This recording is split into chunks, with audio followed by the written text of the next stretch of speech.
honestly think that the middle management is the most at risk at the moment. And so anything you can do to get yourself to be a strong IC who has some management experience, I think is probably like the way to go for a lot of people right now.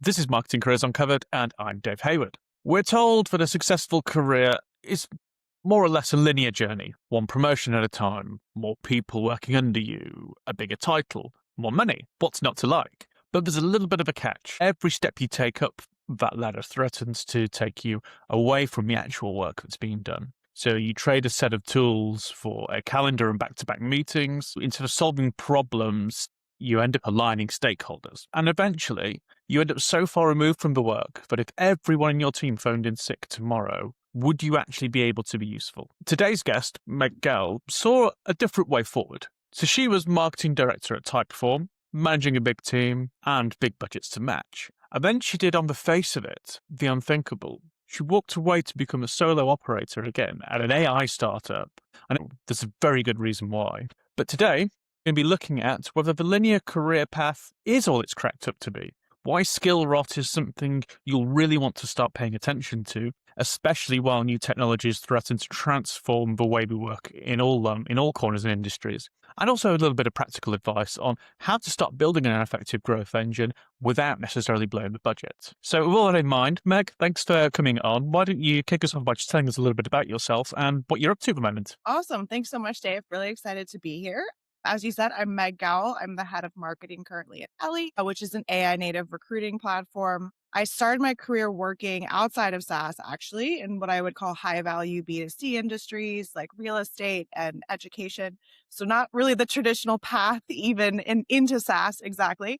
And then I moved into SaaS. I worked at places like AppQs and Typeform, leading growth and supporting both PLG and sales led motions. And to your point, most recently, I made this kind of shift from managing a really large team at Typeform to going to be a solo marketer at Elly. It's been a really different vantage point. You get a lot closer to how people are using AI, and it's pretty clear that it's changing a lot beyond workflows. It's really changing how products are built and what's defensible as a brand and kind of as a company as you're trying to grow from a really small seed stage into something that is bigger and kind of takes a larger market share. Good. So I guess the first question, and the one that'll be burning in most people's ears, listening to the intro and your role and that big shift that you've made, why did you make the jump back into being an individual contributor? Yeah, so it's funny because to your point in the intro, right?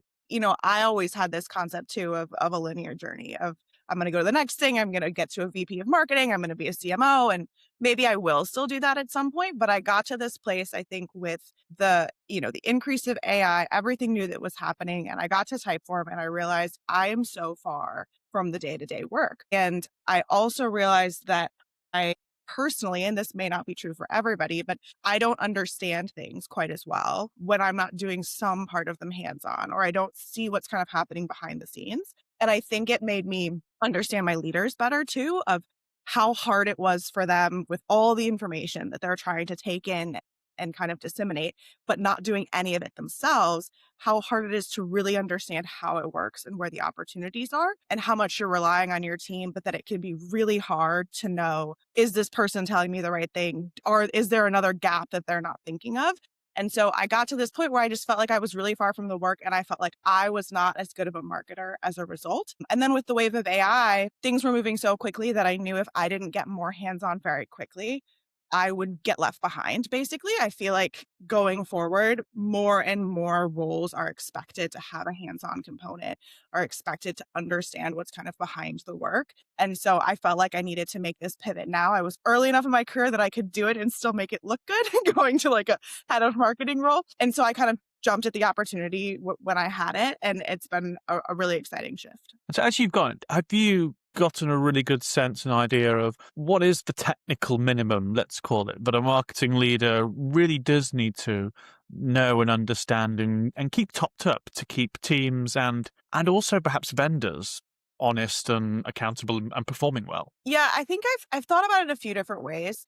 Personally feel like, and I've always said this isn't new, you have to understand the data structure at your team in your company, and you have to understand what the numbers are and how they're created. Like a number might be called the same thing, but how it is calculated is really valuable. And I tell pretty much any marketer this, especially early stage ones, the sooner you can figure that out and become best friends with ops and data, the better off you'll be. And so I think that that is always a really important component of a marketer, is understanding how the numbers kind of, how the sausage gets made for the reporting and not just consuming the reporting on its own. So that's a really good place to start. I think if you don't deeply understand those numbers, you will always kind of be in a little bit of a deficit, a little bit of a step behind, just because in some ways you won't have the most confident voice in the room. And often being the most confident is what gets you what you want. And then I think on top of that, it's less about a specific tool or a specific marketing skill set that you have to do. Like, I think being able to write is important, but most leaders still have opportunities to write. I think it's more finding your gaps, finding the things you're interested in, and finding ways to stay relevant in them. And so I think about it, when I was managing my team at Typeform, we would have quarterly reviews talking about their careers. And we would always look at what are specific skills that you want to improve on over the next quarter, and what projects can I put you on that kind of help you get those skills or help you work on that.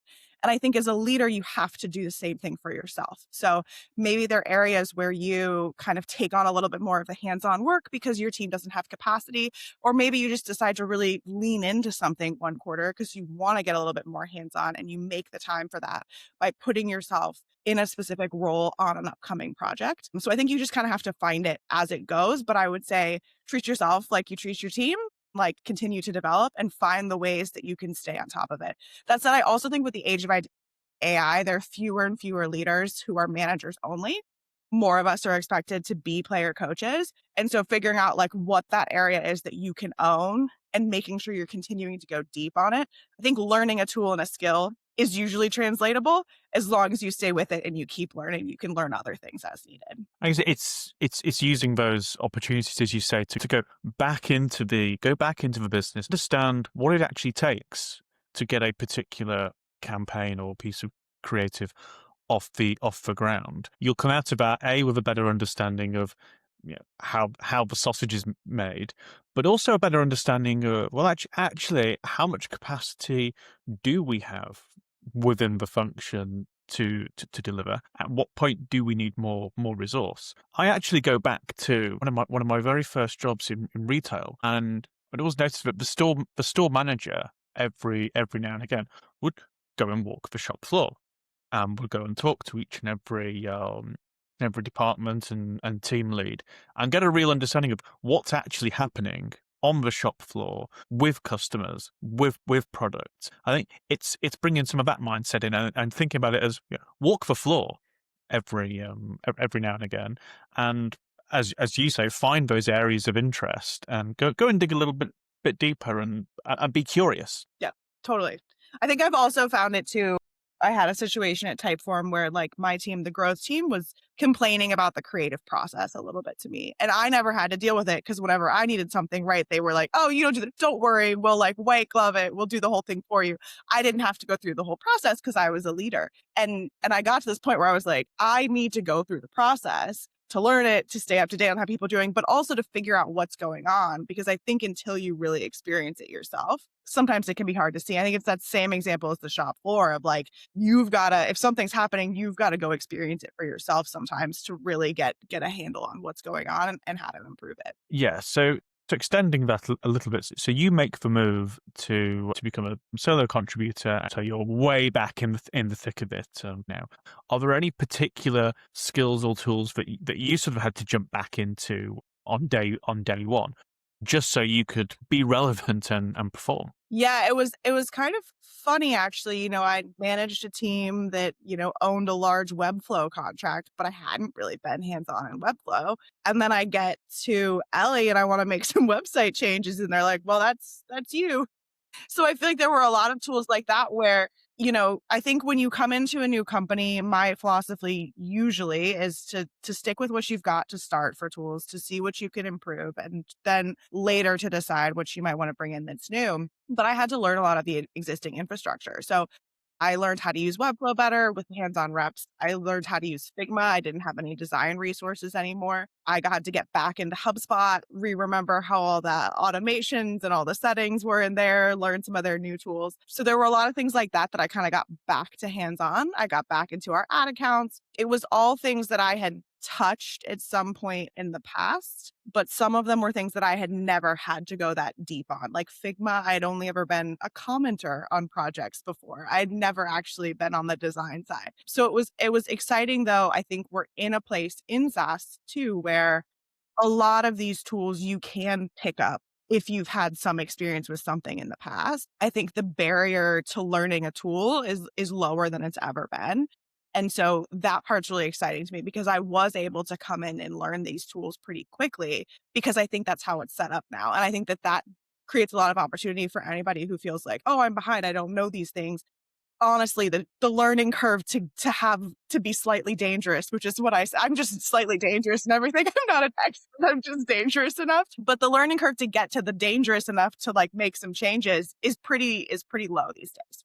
Funny you mentioned that. I was messing around with building a Copilot research agent the other week. Now, if you'd have asked me to do something like that, even a couple of years ago, I probably would have read some sort of vague how-tos on Google, had a bit of a crack at it, hit a few brick walls, got a bit frustrated, and then asked someone with some actual expertise to help. I was able to, the irony of having Microsoft Copilot in one window telling me how to build something in Microsoft Copilot, actually walking me through step by step, going, oh, well, this isn't quite working here. And I was able to learn and pick up how to do something I'd never touched properly until a couple of weeks or so ago.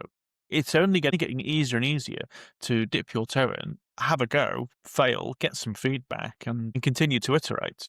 Yeah, exactly. It's great. And I do the same thing with Claude. I'll be like, okay, I need to create this. You just tell me how to do it. And then by the end of it, it's like, did I actually do any work or did I just ask this kind of AI how to do it? And then they just created it for me, basically. But interesting, I do find the steps of having to read that output, go and then apply that myself. I do feel like I'm learning and retaining stuff rather than firing a prompt into something or telling a team member, and I'm just shooting off into the distance and coming back with something, and then you don't know how it really works. How the sausage is made, to borrow your analogy, to the point where the moment somebody wants to dig a little bit deeper, you can go, oh, I don't know, AI did it, or someone else did it. Yeah, yeah, yeah. No, and I think that that's the important thing. They've done studies that it's the folks who follow up with their prompts to understand like the background behind what AI did that can retain and learn. And people who are only prompting and not doing that layer are actually losing a lot of knowledge over time. They're seeing it. And my husband's a data engineer, so it's really applicable to his role of the folks who are just asking, hey, build me this data model or build me this kind of integration or pipeline for these tools are losing a lot of their skill set. But the people who are asking AI how they did it are the ones who are retaining and kind of like learning new ways to do it. So I think that that shift is really interesting too. Yeah, that's really interesting, and a lot of this points back to carving out some learning time. It's easier said than done, right? We've got full email inboxes. People want a piece of us left, right and center. Regardless of whether you're managing a team of 11 or you're just managing yourself, how do you find the balance between getting stuff done and also finding the time to learn? Is it something that you schedule, or is it a bit more ad hoc? How do you go about protecting that really precious? Yeah, I've had coworkers who scheduled it and I think did a really good job protecting it. I've never been good at it. I've never been good at putting things on my calendar that weren't meetings. And it's funny, I thought before I came to Elly that I would come to Elly and I would have all this time to learn and that that's what I would do and I would, learn all this AI stuff. And I found once I was here that I was so in the weeds that I actually kind of had the same challenges I had being a leader at Typeform. No, my calendar wasn't full of meetings, but it was still really hard to take a step back and find a moment to do something that kind of like taught me something new. The way that I approached it being a manager at Typeform was kind of twofold. One was I regularly during one-on-ones when we were talking about a project or a way someone on my team was going to approach things, I would ask them to open up the tool and show me exactly what they were doing and how it worked. And I'm sure it annoyed the crap out of some of them. But I was like, well, I realized I'm one of those people who, like, if I see it, I get it a lot better. And I don't know if that's being a kinetic learner or what it is, but I've realized that really helps me, and it helps me learn the tool and see the possibilities for where the tool can go, the possibilities for what might work in the future. And so that was one thing I did to kind of like learn what they were doing and learn how it worked, was asking during one-on-ones for them to not just tell me about what they were hoping to do, but to show me it in the tool, show me it like in what they were using. And then the other thing that I did on the manager level was what I said before, of finding projects to put myself on where I had some part of an IC role. And so I had to learn to achieve something or accomplish something. As an IC now at Elly, I think it's been a little bit different. I generally can't make someone show me what they're doing quite the same way because I just am in a very different situation. But I have found that I really have to look at the projects I have, look at the goals I have for the quarter, and again, find small ways to try something new. So recently we had a bunch of tiny mic videos recorded at South by Southwest by a contractor.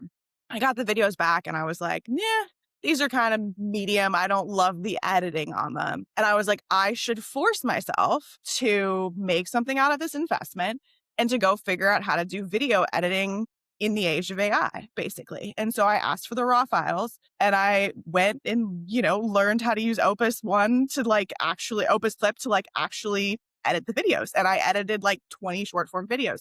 Now, did I have the time in my week to do that I'd already blocked off? No. Was it something that had to happen? No, I could have probably just used what they gave me, but the end output was more aligned to the narrative that I wanted to tell.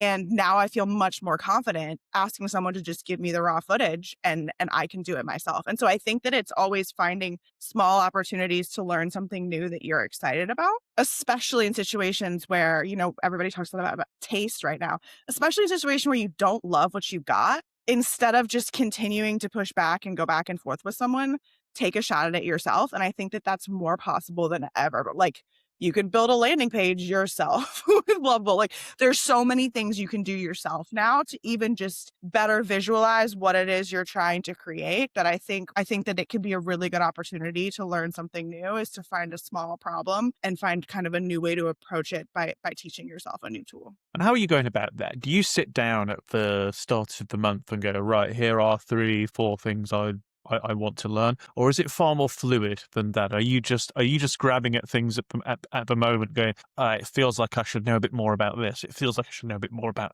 that. How do you approach that? Yeah, I think I want to think that my months are more planned out, but I think we're a seed stage company. Like, I don't even know exactly who I'll be advertising to 2 months from now. Things shift so much. And so often when I look at my quarterly goals, right, we're setting those ahead of the quarter.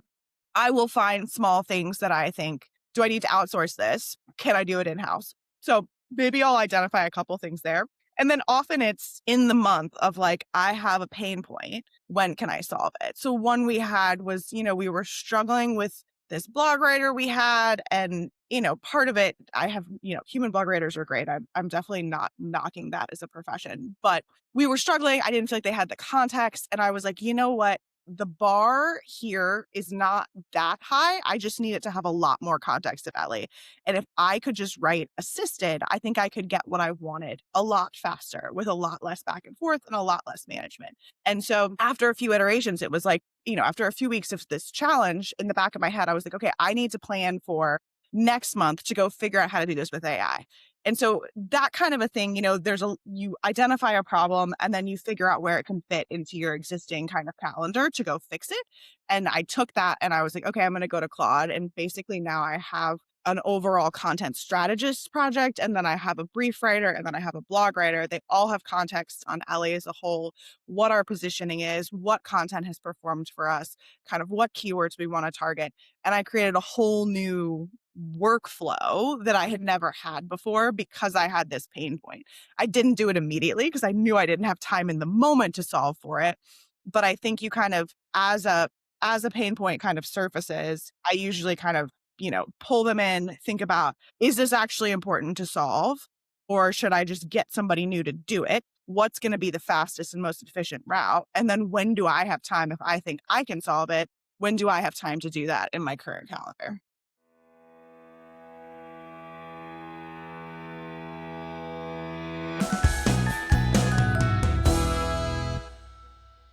So next up, I want to get into your pivot into the world of SaaS. So your background from the get-go, you haven't been SaaS through and through throughout your career. Can you tell us a little bit about how you got your foot in the door there? Coming from a non-SaaS background, where traditionally my view of the world has been is it feels like a very closed ecosystem. Every SaaS business wants people with X years of SaaS experience. Yet you managed to prise the door open. What's your secret? Yeah, I think it's tricky. And I even tell people now, my brother was recently applying to jobs and I was like, SaaS is a club. They only want other SaaS people. And ideally you have a big name logo or someone with a lot of growth. And like, that's what people look for. And there's a true preference. And I've even seen that in hiring. There's a huge preference to people who have a known brand. And, at the end of the day, it's about de-risking a hire. The idea is if you were at a known brand, you must be good. You must be a good hire. Personally, I think I got really lucky in some ways. So I was last on the kind of job hunt in 2022 when the market was incredible for applicants. So I sometimes feel bad even telling my story because I know the market's very different today. And there's a lot more noise and there are a lot fewer roles and it's a very different situation. So I think part of it was definitely me benefiting from the market in the moment of there were just fewer people and people were looking for something different. That said, I think that what I found was, I mass applied. I would go to the playground with my kids. I had a 4-month-old and a 2-year-old, and we would go to the playground and I would just mass apply to jobs while we were there. And so I definitely played a little bit of a volume game. But the biggest thing for me was continuously finding ways to kind of tweak my resume to, everybody says this, but to make it sound right, like the kind of role that I was applying to. That said, after I kind of got it into more of a SaaS place, I kind of left it. I didn't personalize it for every single role. But where I found the most success really was with folks where maybe the recruiter wasn't handling the role, but the hiring manager was the one hiring. When I look back at that search, I think almost all of my first round calls, like probably 70%, were all hiring manager and they were the one going through the application, and only 30% were recruiters. And that is not to say that recruiters couldn't see beyond my resume or anything like that. I've met a ton of great recruiters who love pulling people in from non-traditional backgrounds. But I think it's a harder thing for a recruiter to sell a hiring manager on a non-traditional background versus a hiring manager looking through and saying, ooh, I've found this diamond in the rough. I see potential here. And so usually when I got on those calls with hiring managers, I was able to show how I thought. And a lot of folks I talked to were struggling on the demand side. So my lead gen specific background was really valuable. And pretty much all the roles I got were ones where I talked through what their current business problem was. And we kind of had like a live consulting session on the call, so to speak, of this is how I'd maybe approach it. These are some things I've found that have worked. And I think for a certain kind of hiring manager, like that was really exciting. So I think that that's really valuable. I think today, it's definitely changed some. I think understanding what it is that the market's looking for is really helpful. At that time, understanding ads and that kind of thing was really valuable to a lot of the people that I was talking to. Today, I think being able to show that you can really use AI in a measurable way, everybody says that, but I think it is very valuable and it's a very transferable skill. And we know that there's a real gap in what companies want in terms of that. They want everyone to be ready for AI, but they don't necessarily want to enable their team to do it. And so if you have had that experience in another company, and this actually comes back to my brother again, he recently just got a role in SaaS and he hasn't been in it before, but he has all this AI experience and he's done AI consulting and there's a gap there. And so that's something people look for. So figuring out what the gaps are that people are really looking for in the market at the time and how you can leverage that from your skill set, I think is really valuable. AI is a great one right now. I think getting attention is really valuable right now. Being able to get attention, being able to prove that you can get attention in kind of a very crowded economy, and being able to create like really incredible experiences. People are going back to events a bit. So if you have that background, my background was in wedding planning actually. And so being able to speak to that a little bit, I think is interesting to people, and then being able to kind of talk through how you approach problems. If you can't get on a call though, it obviously gets a little bit harder to talk through that. Yeah, the irony of SaaS is, gosh, so many SaaS businesses look and sound the same, and it's no surprise when you're sort of fishing in the same pool of candidates. It's also the curse of easy apply here as well a bit, isn't it? Because it's never been easier to to put your hand up for a role. On one hand, I don't begrudge a recruiter looking for some nice, easy segments that they can use to cut and just slim down the pack. Have a scoot round LinkedIn, and you'll see certain roles that have sort of 300-400 applications within 48 hours. No one's got time to deal with that. So I can kind of get how we've got where we've got, but I really like some of your practical examples there of just taking a read of and having a sense of what firms actually need at that given point in time. And even with your AI example, now the conversation's moving on from have you got exposure to this, but how have you actually embedded and implemented that as part of your program of work, not just this thing you use at the side. Have you actually implemented that and been able to scale something? I think that is still a golden ticket now. Go, I've made this work and add value. Mhm. Yeah, 100%. I think it's tricky. I do think it's this continued odd push me pull you, right? Everybody wants it. Very few people want to take the time or the effort to support their team doing it, really, from what I've seen internally in teams. And so a lot of times it's on the individual, and there are only so many individuals who have the extra time to really do it. And so there is truly this gap right now, which creates a massive opportunity for people who can, I think, do it. It also creates absolute overload and exhaustion for the rest of us who are just trying to keep up. But I think right now, if you're looking for a role and you have some of that time, being able to show something you've made or something that can make a huge impact is huge. Yeah. So if I'm coming in from an outside industry, let's take retail or hospitality or even something like consulting. In your mind, what are the sort of skills that I would have right now that actually someone in SaaS might be really, really desperate for, even if they don't know it?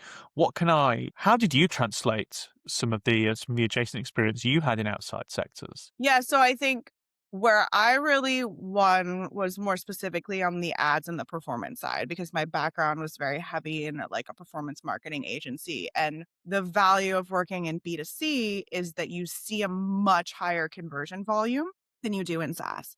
And so you understand a lot of things about an ad platform that can be very hard to understand in a lot of traditional SaaS businesses, where B2B businesses, where the volume is just so much lower. It's not what the ad platforms are optimized for. And you honestly just like don't get to see how things work, I feel like, to the same extent, unless you're dealing with this kind of like volume of this lead volume, basically. So that to me was really valuable. And I think anybody coming from a B2C background can have that edge of understanding what things look like at scale and being able to kind of zoom out a little bit. That said, I think a lot of retail, and hospitality, all that stuff kind of goes back to what I said before too, of, the attention economy, and being able to truly get attention now is huge. Like you saw, I'm not sure if you saw, but Ramp just posted this role for a head of content for like 350K or something, and they're going to create a media company. People want eyeballs, and it's getting harder and harder to get them. And I think sometimes if you are outside of B2B, you may actually have better experience getting eyeballs and getting attention. And so that's something that can translate really well. And I think experiences in events too. There's a lot of folks going back to in-person events now that we're like fully post-COVID, and a lot of channels are getting saturated. And so I think being able to speak to that and, can you get people to an event? Can you make it an incredible experience? I think that that's huge too. So I think it would really be those three things. One would be overall volume of data. 2 would be getting attention, and then 3 would probably be around events. But there are probably a ton more. Those are just some of the big ones that I'm seeing, both in what B2B is looking for and what I think is true in other industries. Yeah, and the skill is in translating that into, I guess, a bit SaaS talk.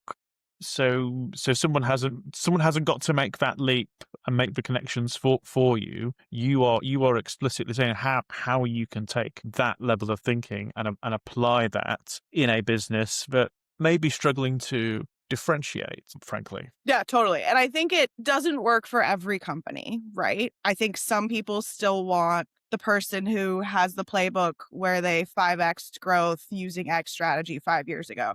The problem is most of that stuff doesn't work anymore. Like what worked 5 years ago doesn't work now. And that's more true than ever before. What worked a year ago doesn't work the same way anymore. And so because that stuff is shortening, I think it provides more of an opportunity for new perspectives. But you need a company that is bought into that, the traditional, I go to a conference, I buy a table, we get some demos, we're good to go. Like you've got to have somebody who doesn't think that's the only way to do it. It was funny actually when I was applying to app queues and interviewing, and they were like, we really like you, but you just don't have events experience.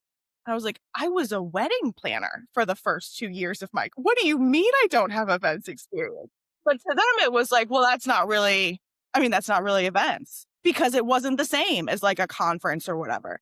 And I was like, at the end of the day, being able to create an experience in person and get people to remember you is very translatable across everything. And so you just need people who believe that things should be a little bit different and there's value in approaching things a little bit differently. And that's, frankly, not every SaaS company, but I think it is more and more common now because so much of what used to work or what's always worked is obviously not working anymore. I think there's more opportunity for it.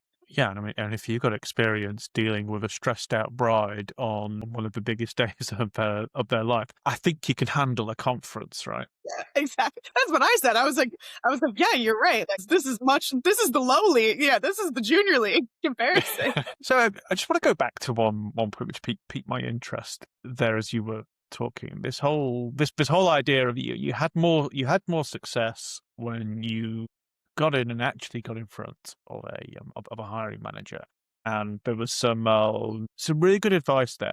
But I guess the elephant in the room here is that requires on you actually getting in the room in the first place. And I think this is the real hardest bit at the moment, where we're just awash with applications left, right, and centre. I think getting in the room has never been harder. How on earth do you begin to stand out when getting past that automated review or the or recruiter having to make some arbitrary cuts? What's the route forward? How on earth do you solve for that one? I think it's really hard, because of my role now at Elly, we hear a lot about what recruiters are dealing with and kind of the challenges there. And all of them are saying, we are overwhelmed by inbound volume. And we also are very worried about candidate experience, but we know we're missing good people and we just don't know how to solve it, right? So that's something at Elly we're trying to help solve. And I think as a candidate, it's a really tough time. I haven't applied for a role since 2022. I haven't really applied for anything. The last 2 roles I got were from outbound, people reaching out to me. And so I think, it's not helpful advice to people applying, but I think that there is a real benefit. And I tell a lot of people this, in putting yourself in a position where you will get outreach yourself. Because I've seen a lot of companies now, even if they're getting a ton of inbound, they are still sourcing candidates in addition. They are still looking for people specific who they think they want. And some of the narrative there is probably who we want isn't applying because they don't have to. And so I think that there is a real uphill battle for people who are just doing inbound and who don't have a network and aren't getting outbound. I think one of the things that helped me get that inbound, and I still do get some of it, is kind of having an online presence. I started posting to LinkedIn about 2 years ago. And honestly, it is, I had basically, before I worked in SaaS, like I think I had a LinkedIn profile, but I maybe logged in 3 times. Like I knew nothing about it. And I got to AppQs and I was like, what's the fastest way to learn B2B? And I was like, I think it's maybe just scrolling LinkedIn every night instead of Instagram. So I made that shift and then I started posting myself. And I think it's been huge for me in terms of my career because it keeps you top of mind to people and it kind of puts you in the running for opportunities and it makes you a little bit more visible. And so I think that that can be really valuable. Like if you're looking for something to do, be able to show your expertise in a very public way because that's one way to stand out. That's one way to get in front of people.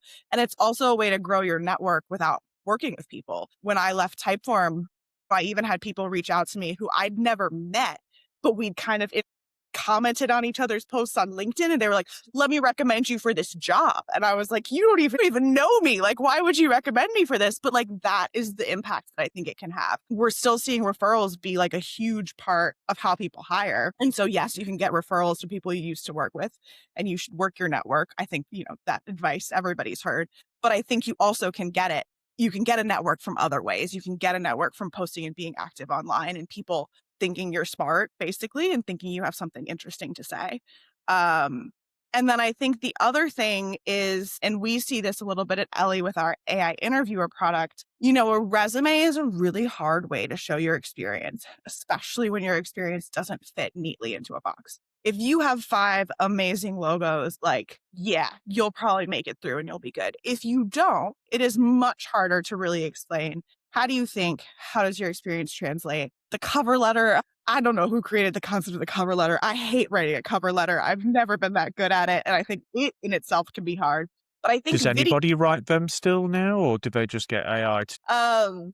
I think video is the thing that I still don't see. I've had in the roles I've hired for, I've had hundreds of applications. Like when I was at Typeform, our head of web role, we probably had 400 applications. And I mean, this was a year and a half ago. 400 applications in, a few days. I think I had personal outreach from maybe 3 people. And so it is such a small percentage of people who are finding the hiring manager, sending something concrete, finding a way to connect. And so I still think that that's an opportunity.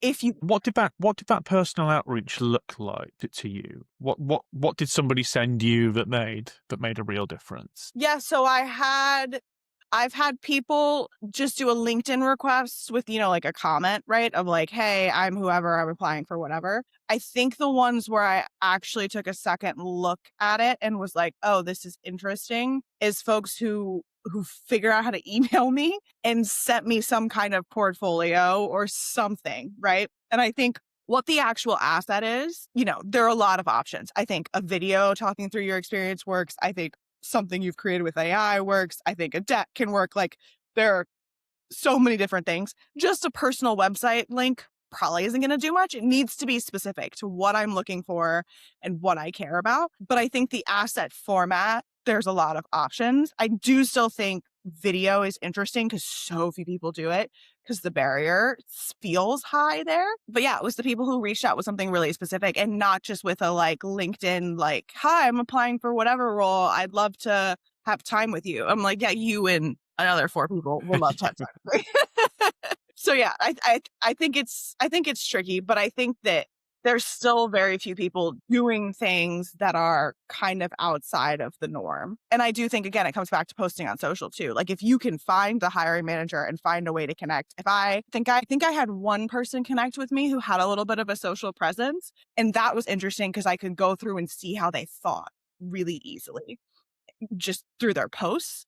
And also when I was in the application process or in the hiring process at Typeform, getting into Typeform, I didn't do it before, but once I had the first call with the hiring manager, I connected with her on LinkedIn. And she later mentioned that like she loved my content. And they actually, fun fact, Typeform told me no like 3 times. They kept being like, yeah, we don't think you're a good fit. Yeah, we don't think you're a good fit. And I was like, that's fine. And then they finally said yes. And I think part of it was just staying top of mind. And like I posted regularly. I knew the hiring manager was on LinkedIn. I posted something specific about how I had used Typeform once to try to like trigger re-engagement.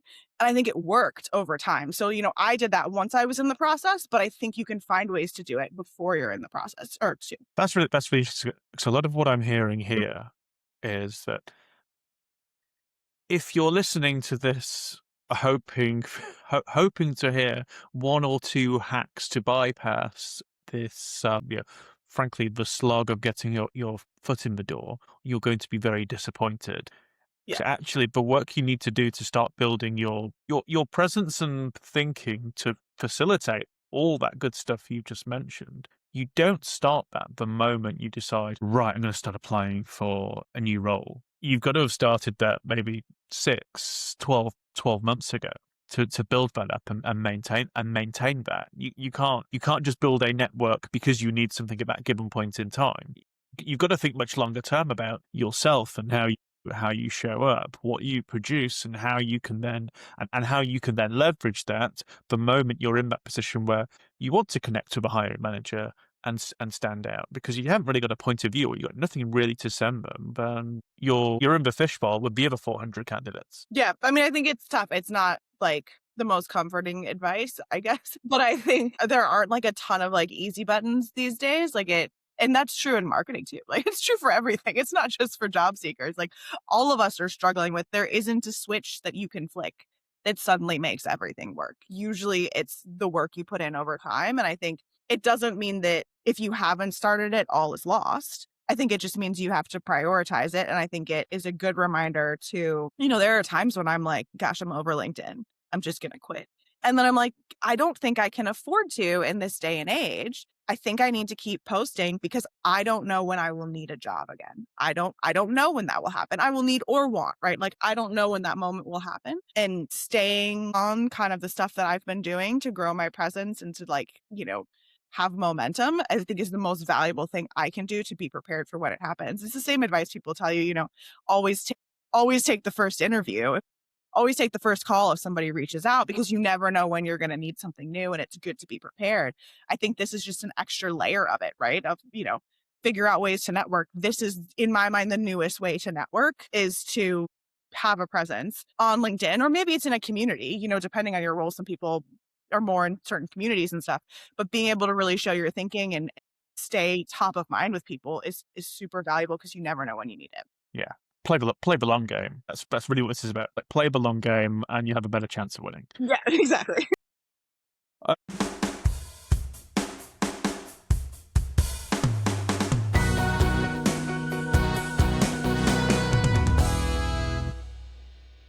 Going into a startup, there's a lot of different levers that you need to put. Quite obviously, it's setting things up from scratch, and you don't have all the processes in place. You don't necessarily have any of the tools in place. You're given a sort of quasi blank sheet of paper and go, well, go build us something that will help drive revenue. Where do you start with that? And if I'm a marketer going into an environment with very little budget but lots of expectations, what's the, let's call it a starter pack of tools and approaches that I should start to build to get to that position of creating a functioning growth engine? Where do you start? Yeah, it's funny. I think I've always found, as much as it can feel like a blank slate, there is always something existing that needs to be unraveled or figured out, right? There's always something there. And so I generally, or my approach coming into Elly was to kind of look at everything we had. There'd been a head of growth prior to me coming in. So there were some tools set up, some were barely being used, some they wanted to get rid of a week from now. But basically, what do we have existing that people are using that I can piggyback on? So like one example was, I was all of a sudden the design department. I was like, oh, maybe I'll have help from our product designer. And he's like, I got no time. It's all you. And so I had to decide, they're using Figma. Do I learn Figma or do I go buy Canva because I know Canva better, right? Or do I go try to buy Photoshop because I know it better? And so I think I always tend to try to use what somebody else is using in the company in the moment, especially when you're at a small stage, especially when you're just getting started. Shipping is better than like having the perfect system, especially in the beginning. And I'm a big believer in you can't, codify or automate your workflow until you know what the heck your workflow is. And especially when you're early stage, that workflow is pretty elusive. Like you're not going to know it for a while. So you might as well just start using what you have and see if it's possible. And until you find the real barrier to it, keep using it before you bring something new in. So I think that there's a mix between what is existing in the company that somebody else is using in some other function that you can use to fill something that you have that decreases the overall cost, decreases the need to bring in a new piece of infrastructure, which then obviously has to be integrated to things and all of that. And then I think the other part is understanding what tools do you know well enough that they will solve part of your problem and don't require a huge learning curve. So for example, we had HubSpot already, but basically nobody was using it. But I knew I understood HubSpot pretty well. And so instead of being like, oh, well, let's go look at audio and let's go look at, all the new things, I was like, cool, let's keep this and invest in it instead and figure out how to make it work because I knew I could hit the ground running very quickly with it instead of getting a new tool and having to kind of start from scratch. So in some ways, I don't think that there are a specific set of tools that everyone should use. I think it changes a lot. And I think especially today, there's so many new tools coming out all of the time that I think it can really vary. But I think you really have to sit down and look at what exists today. What things can I piggyback on that people are already using? And then also, what things have you used in the past that mean that you can get up and running faster? Because I think that time to execution is one of the most important things to optimize for when you're coming into it any role, but especially as like a solo marketer or someone in an early stage startup. Like you really have to start executing very quickly. And so the things that help you get there are valuable.